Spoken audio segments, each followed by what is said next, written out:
మంగళవారం రోజు ఎట్టి పరిస్థితుల్లో అప్పు తీసుకోకూడదు. మీరు ఎవరి దగ్గరైనా అప్పు తీసుకోవాలంటే మంగళవారం మాత్రం ఎట్టి పరిస్థితుల్లో అప్పు తీసుకోకండి. బుధవారం రోజు ఎదుటి వాళ్ళకి అప్పు ఇవ్వకూడదు. మనం బుధవారం రోజు అప్పు ఎవరికైనా ఇచ్చామనుకోండి, మన దగ్గర నుంచి లక్ష్మీదేవి వెళ్ళిపోతుంది. మంగళవారం అప్పు తీసుకున్నాం అనుకోండి, మన దగ్గర నుంచి లక్ష్మీదేవి వెళ్ళిపోతుంది.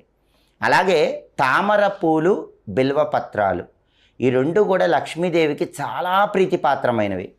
తామర పూలతో పూజ చేసేటప్పుడు, బిల్వపత్రాలతో పూజ చేసేటప్పుడు అవి నలగకుండా చూసుకోవాలి. ఒక్కొక్కసారి హడావిడిగా మనం పూజ చేసేటప్పుడు పూలు నలిగిపోతూ ఉంటాయి. తామర పూలు ఎట్టి పరిస్థితుల్లో నలగకూడదు. మారేడు దళాలు ఎట్టి పరిస్థితుల్లో లక్ష్మీ పూజ చేసేటప్పుడు నలగకూడదు.